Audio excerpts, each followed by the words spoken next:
Welcome to Hemis classes. मैं के are Jat लेके आया हूँ आप लोगों के लिए आज भूगोल की एक स्पेशल क्लास, जिसमें आप लोगों ने बताया था कि सर 12th क्लास के छोटे क्वेश्चन भी करवाओ हमारे को। मैप तो करवाए रहे हो, तो आज मैं आप लोगों के लिए लेके आया हूँ चैप्टर वाइज भूगोल की क्वेश्चन श्रृंखला, जिसमें अपन सबसे पहले छोटे क्वेश्चन कंप्लीट करने वाले हैं। यकीन मानिए प्यारे विद्यार्थियों, जो भी मैं क्वेश्चन करवा रहा हूँ इन क्वेश्चनों से बाहर क्वेश्चन जाने की संभावना बिल्कुल भी नहीं है। जिस प्रकार मैं इन क्वेश्चनों को समझाऊँ आप लोग प्रॉपर रूप से इनको समझते जाएं। कॉपी के अंदर नोट वगैरह कर सकते हो आप लोग। तो शुरू करते हैं अपन आज का जो पहला अपना चैप्टर है, उसमें जो क्वेश्चन श्रृंखला का जो कार्यक्रम है वो उसको आगे बढ़ाते हैं। पहला चैप्टर है मानव भूगोल प्रकृति व विशेष क्षेत्र की बात करेंगे अपन यहाँ पे। तो क्वेश्चन नंबर फर्स्ट है जो आपको स्क्रीन पे दिख रहा होगा, मानव भूगोल के जन्मदाता कौन है, माने कौन थे मानव भूगोल के जन्मदाता कौन थे। फर्स्ट क्वेश्चन है मानव भूगोल के जन्मदाता कौन थे। इसका आंसर आएगा रेडजेल। मानव भूगोल के जन्मदाता कौन है? रेडजेल हैं। अब देखो रेडजेल ने 2 पुस्तक लिखी, वैसे तो काफ़ी सारी पुस्तकें हैं लेकिन 2 पॉपुलर पुस्तकें थी इनकी। किन की बात कर रहे हैं अपन यहाँ पे? रेडजेल की बात कर रहे हैं। तो रेडजेल की 2 पॉपुलर पुस्तकें थी जो आपके सिलेबस में भी हैं। आप लोग कुछ चीज़ें लिखी हुई नहीं है, आप लोग नोट करते जाए। रेडजेल की पहली पुस्तक तो जैसे मान लो एंथ्रोपोजोग्राफी, जो कई बार आप लोगों के पेपर में पूछा गया है कि एंथ्रोपोजोग्राफी पुस्तक किसकी थी? रेडजेल की थी। आगे भी शायद क्वेश्चन के अंदर ये आएगा। और दूसरी थी पॉलिटिकल ज्योग्राफी। दूसरी पुस्तक कौन सी थी? Political geography. ठीक है। और इन्हें आधुनिक मानव भूगोल का पिता कहा जाता है। क्वेश्चन के अनुसार जैसे बता रखा है कि आधुनिक मानव भूगोल का पिता या जन्मदाता कौन है, तो रेडजेल है। इसके साथ साथ इसे राजनीतिक भूगोल का पिता भी कहा जाता है। जो भी चीज़ें इस क्वेश्चन में नहीं है, नहीं आती जा रही है, आप इन्हें नोट डाउन करते जाइए। जैसे कि एक तो शब्द लिखवाया मैंने एंथ्रोपोजोग्राफी, दूसरा शब्द लिखवाया मैंने पॉलिटिकल ज्योग्राफी। ये दोनों इनकी पुस्तकें हैं। इसके अलावा मैंने बताया कि इन्हें राजनीतिक भूगोल का पिता भी कहा जाता है। क्वेश्चन नंबर सेकंड के अंदर आते हैं कि मानव भूगोल चंचल मानव और अस्थायी पृथ्वी के पारस्परिक परिवर्तनशील संबंधों का अध्ययन है। ये परिभाषा किसने दी? देखो दोबारा समझना इस प्रश्न को कि मानव भूगोल में बात कर रहे हैं अपन यहाँ पे, मानव भूगोल में चंचल मानव किसकी बात कर रहे हैं? चंचल मानव की बात कर रहे हैं। चंचल मानव के साथ साथ मैं इसको अंडरलाइन कर रहा हूँ अस्थायी पृथ्वी। कौन सी पृथ्वी? अस्थायी पृथ्वी। तो चंचल मानव और अस्थायी, जो चंचल होगा वो कभी स्थायी नहीं होगा, भटकता रहेगा आज इधर उधर, मतलब कभी भी स्थिर नहीं रहती। जो भी जिसमें भी चंचलता हो वो कभी भी स्थिर नहीं रहती। और देखो मेरे अनुसार कि चंचलता अधिकतर जैसे स्त्री और पुरुष में देखा जाए तो पुरुषों की तुलना में स्त्रियों के अंदर चंचलता अधिक पाई जाती है। इस ट्रिक से आप लोग याद रख लेना, ठीक है, कि पुरुषों की तुलना में स्त्रियों में चंचलता अधिक पाई जाती है। तो इसके हिसाब से अपने इस ऑप्शन में देखना है कि इनमें से लड़की कौन सी है। एलन सैम्पल जो अमेरिका की भूगोलवेत्ता हैं, जो रेडजेल की शिष्या भी रही हुई है, ठीक है। तो चंचलता से यहाँ लड़की याद रखेंगे अपन, ठीक। चंचल कौन होती है? लड़की होती है। तो मानव भूगोल चंचल मानव और अस्थायी पृथ्वी, ये सब जरूर याद रखना है। अस्थायी पृथ्वी के पारस्परिक परिवर्तनशील संबंधों का अध्ययन है। परिभाषा किसने दी थी? सैम्पल ने, एलन सी सैम्पल जो अमेरिका की भूगोलवेत्ता थी। अगला क्वेश्चन है नवनियतिवाद के प्रवर्तक कौन है? नवनियतिवाद के प्रवर्तक कौन है? तो इस क्वेश्चन को अपन सोल्व करने से पहले मैं थोड़ा सा बता दूं आप लोगों को कि नवनियतिवाद के बारे में। तो पहले तो इसका आंसर देख लेते हैं अपन कि नवनियतिवाद के जो प्रवर्तक हैं वो कौन है? टेलर। कौन है? टेलर।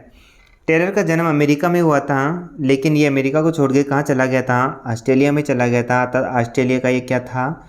निवासी था। और ये नवनियतिवाद जो शब्द है, इसकी जगह अलग अलग शब्द आ सकते हैं। तो एक बार मैं बोल रहा हूँ, आप नोट डाउन करते जाना कि नवनियतिवाद, इसे ही नवनिश्चयवाद भी कहा जाता है। रिपीट कर रहा हूँ, नवनियतिवाद को ही नवनिश्चयवाद कहा जाता है। नवनिश्चयवाद कहा जाता है। इसे ही आधुनिक निश्चयवाद कहा जाता है। नोट डाउन करते जाना, इसे ही आधुनिक निश्चयवाद कहा जाता है। इसे ही वैज्ञानिक निश्चयवाद भी कहते हैं। इसे ही वैज्ञानिक निश्चयवाद भी कहते हैं। और इसे ही रुको और जाओ की विचारधारा भी कहते हैं। रुको और जाओ की विचारधारा या संकल्पना भी कहते हैं। याद करते जाना आप लोग ये, ठीक है। आगे बढ़ते हैं अपन इसी क्रम में। देखो ये जो विचारधारा है नवनियतिवाद की, जो ये विचारधारा है जिसको अपन पढ़ रहे हैं, ये क्या है, संभववाद और पर्यावरणीय निश्चयवाद के बीच की अवस्था है। याद रखना, दोबारा बोल रहा हूँ मैं, नोट डाउन करते जाना आप लोग। ये संभववाद और पर्यावरणीय निश्चयवाद के मध्य की अवस्था है। कौन सी? नवनियतिवाद, जिसके प्रवर्तक कौन है? टेलर। जिसके नवनियतिवाद के प्रवर्तक कौन है? टेलर। आगे क्वेश्चन देखते हैं। क्वेश्चन है अगला, एंथ्रोपोजोग्राफी पुस्तक के रचयिता कौन है, मतलब रचयिता कौन है? तो मैं पहले चर्चा कर चुका हूँ। यहाँ रेडजेल की बात करेंगे। रेडजेल ने 2 पुस्तकें लिखी थी, एंथ्रोपोजोग्राफी और पॉलिटिकल ज्योग्राफी। तो यहाँ पे एंथ्रोपोजोग्राफी की बात करें तो किन्होंने लिखी थी? रेडजेल ने लिखी थी। अब देखो आगे बात करते हैं, मानव भूगोल में मानव समाज, किसकी बात कर रहे हैं? मानव समाज और धरातल के बीच संबंधों का संश्लेषित अध्ययन। नोट डाउन करना इसको, संश्लेषित अध्ययन है मानव भूगोल को इस प्रकार परिभाषित करने वाला भूगोलवेता कौन था? मानी पर्सन ये कहना चाह रहा है कि मानव भूगोल मानव समाज और धरातल के बीच संबंधों का किस प्रकार का अध्ययन है? संश्लेषित अध्ययन है। इस प्रकार की परिभाषा किसने दी थी? तो इस प्रकार की परिभाषा दी थी रेडजेल ने। इस प्रकार की परिभाषा किसने दी थी? रेडजेल ने। तो याद रखना, अगर मानव समाज की बात करी जाए तो मानव समाज की बात कौन कर रहा है यहाँ पे? रेडजेल कर रहे हैं। फ्रेडरिक रेडजेल की बात कर रहे हैं अपन यहाँ पे। ठीक है, इस शब्द पे एक बार फिर से बता रहा हूँ, इस शब्द पे एक बार फिर से गौर करना कि संबंधों का संश्लेषित अध्ययन किन्होंने बताया है? तो अपना आंसर क्या होगा? रेडजेल। आंसर क्या होगा? रेडजेल। अब बात करते हैं अपन यहाँ पे, नियतिवाद का कट्टर समर्थक कौन था? नियतिवाद का कट्टर समर्थक कौन था? यहाँ पे एक क्वेश्चन छूट गया, एक बार उन्हें पुनः देख लेते हैं। यहाँ पे कुछ क्वेश्चन छूट गया शायद, जहाँ तक मुझे पता है। निम्न में से कौन फ्रांसीसी भूगोलवेता नहीं है? एक बार देखो, यहाँ पे एक क्वेश्चन छूट गया, ये वाला क्वेश्चन। ठीक है, फ्रांसीसी भूगोलवेता नहीं है। चलो ये छूट गया तो इसको थोड़ा सा विस्तार से बता देता हूँ। अगर नहीं छूटता तो शायद हो सकता है इसका आंसर बता के ही मैं फ्री हो जाता, लेकिन चलो ये छूटा है तो वो कहते हैं ना, जो भी होता है अच्छे के लिए होता है। शायद ये पर्सन चाहता है कि थोड़ा डिटेल से बताया जाए आप लोगों को। निम्न में से कौन फ्रांसीसी भूगोलवेता नहीं है? वैसे तो मैं इसका आंसर सीधा सीधा बताने वाला था कि कौन है और कौन नहीं है। ठीक है, लेकिन अपन बात करेंगे अपने, जैसे ब्लास हैं। ठीक है, ये जो ब्लास हैं ये भी फ्रांस का है, डिमाजिया भी फ्रांस का है, ब्रुंस भी क्या है? फ्रांस का है, लेकिन रिटर फ्रांस का नहीं है। सवाल ये उठता है फिर रिटर है कहाँ का? रिटर कहाँ का है? रिटर है जर्मन भूगोलवेता। तो यहाँ रिपीट कर लेना एक बार कि ब्लास, डिमाजिया और ब्रुंस तीनों तो कौन है? फ्रांसीसी भूगोलवेता है, लेकिन रिटर कहाँ का है? रिटर जर्मन भूगोलवेता है। ठीक है, आगे बढ़ते हैं इस क्वेश्चन के साथ में। तो अपन पढ़ रहे थे नियतिवाद का कट्टर समर्थक। तो नियतिवाद का कट्टर समर्थक कौन है? Elon sample. कौन है? एलन सैंपल नियतिवाद की कट्टर समर्थक हैं। अगला क्वेश्चन है, निम्न में से कौन फ्रांसीसी मानव भूगोलवेता है? फ्रांसीसी मानव भूगोलवेता है। अभी देखो कुछ क्वेश्चन, देखो आप जब पेपर आए तो सारे क्वेश्चनों को गौर से पढ़ना। हो सकता है कुछ क्वेश्चनों के आंसर पहले दिए हुए हो, किसी पर्सन में इस प्रकार का पूछ लिया जाए। तो देखो, निम्न में से कौन फ्रांसीसी भूगोलवेता है? अभी अपन ने चौथे क्वेश्चन में चर्चा की थी। ठीक है, फ्रांसीसी भूगोलवेता कौन है और कौन नहीं है। इस प्रकार के कुछ क्वेश्चन रिपीट हो जाते हैं, तो इसे ध्यान रखा करो क्योंकि बहुत सारे क्वेश्चनों का तो उत्तर पर्सन में ही छुपा होता है। तो फ्रांसीसी मानव भूगोलवेता की बात कर रहे थे। तो फ्रांसीसी मानव भूगोलवेता में देखो मैं एक ही बता देता हूँ आप लोगों को। एलन सी सैंपल जो थी वो अमेरिका की थी। सविंदर सिंह जो था ये भारत का था, और हर्बर्टसन जो था ये कहाँ का था? ब्रिटिश का था। और विडाल डिला ब्लास की बात करें तो ये फ्रांसीसी भूगोलवेता हैं। ये क्या हैं? फ्रांसीसी भूगोलवेता था ये, जिन्होंने संभववाद की नींव रखी थी। ठीक है, अगला क्वेश्चन देखते हैं अपन, अगले क्वेश्चन की ओर बढ़ते हैं। क्वेश्चन नंबर 9 है, जीन ब्रुंस के अनुसार भूगोल का केंद्र बिंदु क्या है? जीन ब्रुंस के अनुसार भूगोल का केंद्र बिंदु क्या है? तो भूगोल का केंद्र बिंदु है स्थान। भूगोल का केंद्र बिंदु क्या है? स्थान। और देखो इंपॉर्टेंट क्वेश्चन है कि नियतिवाद में किसे प्रभावी माना गया है। नियतिवाद में किसे प्रभावी माना गया है। प्रश्न, नियतिवाद में किसे प्रभावी माना गया है। तो नियतिवाद में प्रभावी किसे माना गया है। नियतिवाद में प्रभावी माना गया है प्रकृति को। नियतिवाद में किसे प्रभावी माना गया है, प्रकृति को प्रभावी माना गया है। ठीक है, अगला क्वेश्चन देखते हैं। सामाजिक असमानता के लिए किसके सिद्धांत का अनुसरण किया जाता है। किसके सिद्धांत का अनुसरण किया जाता है। तो यहाँ आंसर लिखेंगे कार्ल मार्क्स, क्योंकि कार्ल मार्क्स हमेशा बताता था कि समाज में दो वर्गों का उदय होता है, एक पूंजीपति वर्ग और एक श्रमिक वर्ग। पूंजीपति वर्ग श्रमिक वर्ग का हमेशा शोषण करता रहता है, इसलिए पूंजीपति वर्ग और श्रमिक वर्ग कभी भी समान नहीं हो सकते। इसलिए सामाजिक असमानता की बात किन्होंने की थी, कार्ल मार्क्स ने की थी। इसको थोड़ा सा ध्यान से समझ लेना। अभी थोड़ी देर पहले भी चर्चा की थी, संभववाद की नींव किसने रखी थी। तो संभववाद की नींव रखी थी ब्लास ने। और ब्लास कहाँ का रहने वाला था। ब्लास बताओ दे कि कहाँ का रहने वाला था। तो ब्लास फ्रांसीसी भूगोलवेता था। ब्लास कहाँ का था, फ्रांसीसी भूगोलवेता था। आगे बढ़ते हैं। ये प्रश्न पहले भी आ चुका है, 13वां क्वेश्चन। रुको और जाओ निश्चयवाद की संकल्पना का प्रतिपादन किस भूगोलवेता ने किया था। ठीक है, पहले आ चुका ये प्रश्न। तो रुको और जाओ संकल्पना का प्रतिपादन किसने किया था, ग्रिफिथ टेलर ने। ग्रिफिथ टेलर जो अमेरिका का तो मतलब जन्म हुआ था और ऑस्ट्रेलिया में आकर के बस गया था, ऑस्ट्रेलिया का निवासी हो गया था ये ना। आगे बढ़ते हैं। निम्न में से जिस भूगोलवेता ने पृथ्वी को अस्थायी बताया वह कौन विद्वान है। तो थोड़ा सा पीछे चलते हैं अपन, यहाँ पे देखो गौर करते हैं। यहाँ पे मैंने आप लोगों को बताया था क्वेश्चन नंबर 2 में अस्थायी पृथ्वी की बात कौन कर रही थी, सैंपल बात कर रही थी। ठीक है, तो यहाँ पे अब देखते हैं अपन वही क्वेश्चन। ठीक है, वही क्वेश्चन है कि निम्न में से जिस भूगोलवेता ने पृथ्वी को अस्थायी की बात कौन किसने की थी, सैंपल ने की थी। अस्थायी की बात किसने की थी, सैंपल ने की थी। ठीक है, इसके बाद आगे बढ़ते हैं अगले क्वेश्चन की ओर। तो देखो अब क्वेश्चन आते हैं, आप लोगों के पेपर में आएंगे 4-5 क्वेश्चन कम से कम आएंगे। यहाँ पे मैंने 4 क्वेश्चन ही डाले हैं। ठीक है, कम से कम 5 क्वेश्चन आप लोगों के आएंगे जिसमें रिक्त स्थानों की पूर्ति करने वाले होंगे। ठीक है, और 10 क्वेश्चन आएंगे जिनमें वस्तुनिष्ठ क्वेश्चन होंगे। तो देखो क्वेश्चन शुरू करते हैं अपन।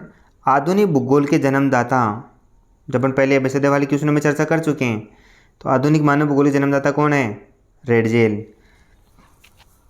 कौन है, रेडजेल। जीन ब्रुन्स के अनुसार भूगोल का केंद्र बिंदु, अभी पढ़ चुके अपन कि जीन ब्रुन्स के अनुसार मानव भूगोल का केंद्र बिंदु कौन सा था। मानव भूगोल का केंद्र बिंदु था स्थान। कौन सा था, स्थान। ठीक है, एंथ्रोपोजोग्राफी पुस्तक के लेखक कौन है, पढ़ चुके हैं अपन, रेडजेल। कौन थे, रेडजेल। आगे क्वेश्चन दे रखा है, रिक्त स्थान ने मानव भूगोल के अध्ययन क्षेत्र को 2 वर्गों भौतिक दशाएं और मानवीय दशाओं में बांटा। ये है अमेरिका का भूगोलवेता हंटिंगटन। तो यहाँ पे क्या आ जाएगा, हंटिंगटन। हंटिंगटन ने मानव भूगोल को या मानव भूगोल के अध्ययन क्षेत्र को 2 भागों में बांटा था, एक तो भौतिक भूगोल और एक मानवीय भूगोल। भौतिक भूगोल और मानवीय भूगोल। आगे बात करते हैं, अगले क्वेश्चनों की ओर बढ़ते हैं अपन। अगले क्वेश्चनों की बढ़ते हैं। क्वेश्चन नंबर 15 है, मानव भूगोल के त्रिसंतुलन के घटकों के नाम बताइए। तो सब लोग जानते हो आप, जैविक, अजैविक और सांस्कृतिक। जिनमें जीव पाया जाता हो, जिनमें जीव नहीं पाया जाता हो, जैविक और अजैविक काम में आने वाली चीज़ें सांस्कृतिक घटक कहलाती हैं। ठीक है, यहाँ से फिर से क्वेश्चन रिपीट हुआ है कि रेडजेल की पुस्तक का नाम बताओ, एंथ्रोपोजोग्राफी। दूसरी पुस्तक का नाम मैं आपसे पूछ लेता हूँ, क्या था, पॉलिटिकल ज्योग्राफी। यहाँ से फिर से रिपीट हो रहा है क्वेश्चन। संभववाद की नींव किसने रखी थी, संभववाद की नींव रखी थी कहाँ, फ्रांसीसी भूगोलवेता विडाल डे ला ब्लास ने। किसने रखी थी, विडाल डे ला ब्लास ने रखी थी। ठीक है, अगले क्वेश्चन में पढ़ते हैं अपन। प्राचीन सभ्यताओं के प्रमुख केंद्रों के नाम बताने अपने को, जिनमें देखो हो सकता है 2 नाम पूछ ले आपसे, 3 पूछ ले, 4 पूछ ले। तो आप लोग सीधा 3-4 नाम याद रख लेना। मोहनजोदड़ो, ठीक है, मोहनजोदड़ो की सभ्यता कह सकते हो, बेबीलोन की सभ्यता कह सकते हो, मिस्र की सभ्यता कह सकते हो, मेसोपोटामिया की सभ्यता कह सकते हो, अपना पड़ोसी देश है चीन, उसकी सभ्यता कह सकते हो। तो मोहनजोदड़ो की सभ्यता, बेबीलोन की सभ्यता, मिस्र की सभ्यता, मेसोपोटामिया की सभ्यता और चीन की सभ्यता, ये प्रमुख क्या थे, प्राचीन सभ्यताओं के केंद्र माने जाते थे। अब पूछ रहा है अगला कि नहीं 2 अमेरिकी भूगोलवेताओं के नाम बताओ। ऐसा क्वेश्चन आया हुआ है 2020 में, माध्यमिक शिक्षा बोर्ड 2020 में ऐसा क्वेश्चन आया था कि कोई 2 अमेरिकी भूगोलवेताओं के नाम बताओ। तो यहाँ याद रखेंगे अपन जो पहले एबिसिड वाले इनमें क्वेश्चन पढ़ चुके हैं अपन, एलन सैम्पल और हंटिंगटन, एलन सैम्पल और हंटिंगटन। ठीक है, ये 2 नाम पढ़ेंगे अपन। इनके अलावा भी 2-4 नाम और बता देता हूँ मैं आप लोगों को। ठीक है, कि इसके एलन सैम्पल और हंटिंगटन के अलावा जैसे बेराज है, पार्किंस मोर्स है, मार्क जेफरसन है, ये सारे के सारे भूगोलवेता अमेरिकी भूगोलवेता थे। एक बार फिर रिपीट कर देता हूँ, सैम्पल और हंटिंगटन तो थे ही, बेराज भी थे, पार्किंस मार्स भी थे, मार्क जेफरसन भी थे। ये सारे के सारे क्या थे? अमेरिकी भूगोलवेता थे, अमेरिकी भूगोलवेता थे। ठीक है, आगे बढ़ते हैं अपन। नवनियतिवाद रुको और जाओ की विचारधारा का प्रतिपादन किसने किया था? ये 2019 के अंदर आया हुआ क्वेश्चन, इंपॉर्टेंट है ये, इस बार भी आने की पूरी संभावना है। तो मैं बता चुका हूँ आप लोगों को, ठीक है, कि नवनियतिवाद विचारधारा भूगोल मतलब किस भूगोलवेता ने दी थी? ग्रिफिथ टेलर ने दी थी। अगला क्वेश्चन है, बात कर चुके हैं अपन इस क्वेश्चन के ऊपर। अगला क्वेश्चन है, किस भूगोलवेता को आधुनिक भूगोल का जनक माना जाता है? ये पढ़ चुके हैं अपन, पहले क्वेश्चन में यही पढ़ा था इन्हें। ठीक है, इन्हें पॉलिटिकल ज्योग्राफी के पिता भी कहते हैं, आधुनिक भूगोल के पिता भी कहते हैं इन्हें। ठीक है, आगे बढ़ते हैं क्वेश्चन में। मानव भूगोल मानव समाजों और धरातल के बीच संबंधों का संश्लेषित अध्ययन है। पढ़ चुके हैं अपन ये परिभाषा पहले। ये परिभाषा 2017 और 18 के मॉडल पेपर में आई थी, अर्थात जो वार्षिक परीक्षा जो थी उसके अंदर आई थी। तो ये कथन किसका है? फ्रेडरिक रेडजेल का। फ्रेडरिक रेडजेल कहाँ के भूगोलवेता थे? एक जर्मनी के भूगोलवेता थे, जिन्होंने एंथ्रोपोजोग्राफी नामक पुस्तक लिखी थी। ये प्रश्न बार बार आ रहा है, इंपॉर्टेंट है, ये 2018 में भी आया हुआ था। ठीक है, तो ये परीक्षा की दृष्टि से बहुत इंपॉर्टेंट क्वेश्चन है, रिपीट हो रहे हैं बार बार क्वेश्चन। ठीक है, अगला क्वेश्चन है,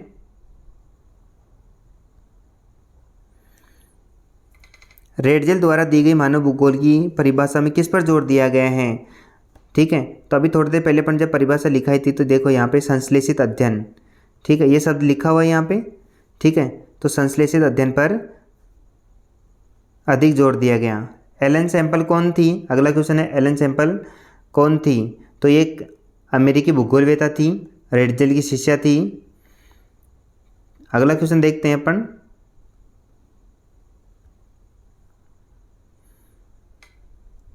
एलन सैम्पल रेडजेल की शिष्या थी, अमेरिकी भूगोलवेता थी। अगला क्वेश्चन है, सैंपल के अनुसार मानव भूगोल को परिभाषित करना है। सैंपल के अनुसार मानव भूगोल को क्या करना है? परिभाषित करना है। तो याद रखना वह परिभाषा जो पहले आ चुकी, क्वेश्चन नंबर 2 में पढ़ चुके अपन यहाँ, जिसमें चंचलता की बात की थी अपन ने, चंचलता की बात की थी, और इसके अलावा अस्थायी पृथ्वी की भी बात की थी अपन ने। ठीक है, अस्थायी पृथ्वी की बात की थी। तो सैंपल के अनुसार परिभाषा क्या हो जाएगी कि मानव भूगोल में चंचल मानव और अस्थायी पृथ्वी के पारस्परिक मानी आपसी परिवर्तनशील संबंधों का अध्ययन क्या है? मानव भूगोल है। इस प्रकार की परिभाषा उन्होंने दी थी कि मानव क्या है? स्थिर रहने वाला नहीं है, मानव क्या है? चंचल रहने वाला है। और पृथ्वी भी स्थायी नहीं है, घूमती रहती है, अपने कक्ष पर घूमती रहती है। ठीक है, तो पृथ्वी भी क्या है? स्थायी नहीं है। तो अस्थायी पृथ्वी और चंचल मानव के बीच संबंधों का जो अध्ययन करते हैं वही मानव भूगोल है। ठीक है, अगला क्वेश्चन देखते हैं। मानव भूगोल को या भूगोल को किन 2 प्रमुख शाखाओं में बांटा गया? तो भौतिक भूगोल और मानव भूगोल, ये 2 शाखाओं में इन्हें बांट दिया गया था। आगे बात करें, मानव भूगोल का प्रादुर्भाव मानी उद्भव और विकास कौन सी शताब्दी में माना जाता है? इंपॉर्टेंट क्वेश्चन है, 18वीं शताब्दी में माना जाता है। मानव भूगोल का जो उद्भव था और विकास था वो 18वीं शताब्दी में था। हंटिंगटन जो अमेरिकी भूगोलवेता था, इन्होंने मानव भूगोल के अध्ययन को कितने भागों में बांटा था? ये प्रश्न पहले आ चुका है। तो भौतिक दशाएं और मानवीय अनुक्रिया, मानी भौतिक भूगोल और मानव भूगोल 2 भागों में से बांटा है। अगला क्वेश्चन जो पहले रिपीट हो चुका है, रुको और जाओ से क्या तात्पर्य है? यह नवनियतिवाद विचारधारा का दूसरा नाम है, जो पढ़ चुके हैं, जो टेलर ने दी थी, नवनियतिवाद विचारधारा। इसमें प्रकृति व मानव के पारस्परिक मानी आपसी संबंधों के सामंजस्य पर अधिक जोर दिया गया। प्रकृति में मानव अपना किस प्रकार तालमेल बना के रखता है, इस विचारधारा पर अधिक जोर दिया गया था। पर्यावरणीय निश्चयवाद और संभववाद के मध्य मार्ग को कौन सी मतलब विचारधारा परिलक्षित करती है, कौन संकल्पना परिलक्षित करती है। अभी थोड़ी देर पहले अपने साथ चर्चा की थी कि पर्यावरणीय निश्चयवाद और संभववाद के जो मध्य नवनियतिवाद की विचारधारा परिलक्षित होती है। तो याद रखना, नवनियतिवाद पहले पढ़ चुके अपन। इन दोनों की विचारधाराओं के बीच की अवस्था कौन सी है, नवनियतिवाद। नवनियतिवाद को क्या कहते हैं, रुको और जाओ की संकल्पना कहते हैं। स्टॉप एंड गो, इंग्लिश में कहेंगे तो स्टॉप एंड गो की जो विचारधारा है वो यही है नवनियतिवाद की विचारधाराएं। रेडजेल के अनुसार मानव भूगोल की परिभाषा लिखिए। रेडजेल के अनुसार मानव भूगोल की परिभाषा लिखिए। तो याद रखना, रेडजेल हमेशा समाज की बात करेगा। रेडजेल हमेशा समाज की बात करेगा। समाज कहाँ होता है, धरातल के बीच, धरातल के ऊपर होता है। ठीक है, तो मानव समाज और धरातल के बीच जो संबंधों का संश्लेषित जो अध्ययन है वही क्या है, मानव भूगोल है। इस प्रकार की विचारधारा आपको याद रखनी है। मानव भूगोल की दो प्रमुख विचारधाराओं के नाम बताना है अपने को, जो भी मैंने बताई थी ना, नवनियतिवाद की विचारधारा कि निश्चयवाद और संभववाद के बीच के मार्ग को परिलक्षित करती हैं। ठीक है, तो ये दोनों विचारधारा याद रख लेना कि नियतिवाद या निश्चयवाद और संभववाद। ठीक है, ये दोनों ही विचारधारा क्या है, मानव भूगोल की विचारधारा है। मानव भूगोल का उद्देश्य क्या है, मानव भूगोल का उद्देश्य क्या है, तो मानव भूगोल का उद्देश्य क्या है, प्रकृति में जो मानव की जो विभिन्नताएं होती है उसको समझना ही मानव भूगोल का उद्देश्य है। कि मानवीय प्रकृति में जो भिन्नताएं पाई जाती है उनको समझना, उनका अध्ययन करना ही मानव भूगोल है। नवनियतिवाद क्या है, नवनियतिवाद क्या है, तो नवनियतिवाद की विचारधारा सबसे पहले तो बात करते अपन, किसने दी थी, टेलर ने दी थी। नवनियतिवाद की विचारधारा किसने दी थी, टेलर ने दी थी। इसमें था कि प्रकृति के द्वारा जो बनाए हुए जो नियम है उनका अगर उनकी पालना करेंगे तो ही प्रकृति पर विजय प्राप्त की जा सकती है, तो ही प्रकृति के ऊपर विजय प्राप्त की जा सकती है। अगला क्वेश्चन देखते हैं, मानव भूगोल में किसका अध्ययन किया जाता है। मानव भूगोल में किसका अध्ययन करेंगे, मानव तो आएगा ही आएगा। ठीक है, मानव के साथ में किस प्रकार का वातावरण है। ठीक है, तो वातावरण और मानव के जो आपस में जो संबंध हैं उनका अध्ययन करना ही क्या कहलाता है, मानव भूगोल। ठीक है, तो उसी मानव भूगोल का अध्ययन किया जाता है। मानव और मानव जिस वातावरण में अपने आप को समायोजन कर लेता है उस वातावरण का अध्ययन करना ही क्या कहलाता है, मानव भूगोल कहलाता है। अगला क्वेश्चन देखते हैं, जनसंख्या एवं प्रदेशों के संसाधनों की व्यू रचना करने हेतु आप भूगोल की किस शाखा का चयन करेंगे। 2018 में आया हुआ है पेपर है, बहुत इंपॉर्टेंट है ये क्वेश्चन कि जनसंख्या और प्रदेशों के अर्थात यूँ कहना चाह रहा है कि अगर जनसंख्या का अध्ययन करना हो या किसी प्रदेश के जो खनिज संसाधन हैं उनका अध्ययन करना हो तो भूगोल की कौन सी शाखा का आप चयन करेंगे। तो याद रखना, मानव भूगोल की जो मानव भूगोल है उसका ही अपन क्या करेंगे, चयन करेंगे। ठीक है, भूगोल की शाखा है मानव भूगोल, क्योंकि मानव का संबंध संसाधनों से भी है और जनसंख्या से भी है, इसलिए अपन किस भूगोल का चयन करेंगे, मानव भूगोल का चयन करेंगे। ठीक है, 1970 के दशक में कौन सी विचारधारा का उदय हुआ। देखो, 3 विचारधारा का उदय हुआ था, मानववादी, आमूलवादी और व्यवहारवादी। मानववादी, आमूलवादी और व्यवहारवादी। मान जो कार्ल मार्क्स ने दी थी वो आमूलवादी विचारधारा थी। कार्ल मार्क्स की विचारधारा को आमूलवादी विचारधारा कहते हैं। मानव मूल्य और चिंताओं पर जो ध्यान केंद्रित करने वाली जो विचारधारा थी, जो अध्ययन था, उसे ही मानववादी कहते हैं। व्यवहारवादी विचारधारा आप जो जानते ही हो। ठीक है, अगला क्वेश्चन है, नियतिवाद में किसे अधिक प्रभावी माना गया है। इंपॉर्टेंट क्वेश्चन है, नियतिवाद में किसे अधिक प्रभावी माना गया। तो नियतिवाद में किसे अधिक प्रभावी माना जाएगा, प्रकृति को अधिक प्रभावी माना जाएगा। नियतिवाद में किसे प्रभावी माना जाएगा, प्रकृति को अधिक प्रभावी माना जाएगा। संभववाद के प्रणेता कौन थे, अतः संभववाद के प्रणेता कौन है, संभववाद के, ये 2017-18 में आया हुआ क्वेश्चन इंपॉर्टेंट है। संभववाद के मतलब जो प्रणेता थे वो कौन है, ब्लास। कौन है, ब्लास। ठीक है, कौन है, ब्लास। आगे देखते हैं, संभववाद में किसे अधिक प्रभावी माना गया है। ठीक है, संभववाद में किसे अधिक प्रभाव माना है, इंपॉर्टेंट क्वेश्चन है। संभववाद में मानव को अधिक प्रभाव माना है। किसे अधिक प्रभावी माना है, मानव को अधिक प्रभावी माना है। 1930 के दशक में मानव भूगोल का विभाजन किन 2 रूपों में हुआ, किन 2 रूपों में हुआ। 1930 का जो दशक था उसके अंदर मानव भूगोल का जो विभाजन हुआ था, सांस्कृतिक भूगोल और आर्थिक भूगोल, इन दोनों रूपों में हुआ था, सांस्कृतिक भूगोल और आर्थिक भूगोल। एक अगला क्वेश्चन है, कालिक विश्लेषण से क्या तात्पर्य है। कालिक विश्लेषण कह दो, कालिक अनुक्रम कह दो, ठीक है। तो मानव समाज और उसके जो भौगोलिक संबंध है, जो धरातल के साथ संबंध हैं, उनका समय समय के अनुसार अध्ययन करना ही कालिक अनुक्रम कहलाते हैं। अर्थात भाई भौगोलिक मानव और उसके भौगोलिक जो संबंध हैं, जिस धरातल पे वो रह रहे हैं उसके साथ उसके क्या संबंध हैं, इनका अगर समय के अनुसार अगर अध्ययन कर लिया जाए तो उसे ही कालिक अनुक्रम कहते हैं। और छोटे क्वेश्चन में लास्ट क्वेश्चन है, ठीक है, कि मानव भूगोल के 5 उपक्षेत्रों के नाम बताइए। तो मानव भूगोल के 5 उपक्षेत्रों के नाम है सांस्कृतिक भूगोल, आर्थिक भूगोल, राजनीतिक भूगोल, ठीक है, सामाजिक भूगोल, चिकित्सा भूगोल आदि। वैसे देखा जाए तो मानव भूगोल के उपक्षेत्र पूछे, ठीक है, तो मानव भूगोल के उपक्षेत्रों में एक ट्रिक याद रखना है कि आप कोई भी शब्द याद रख लेना, शब्द के पीछे भूगोल लगा देना। जैसे चिकित्सा भूगोल, सेना भूगोल, सांस्कृतिक भूगोल, आर्थिक भूगोल, सामाजिक भूगोल, राजनीतिक भूगोल, ये सारे क्या हैं, मानव भूगोल के प्रमुख उपक्षेत्र हैं। आज अपन यहीं तक पढ़ेंगे।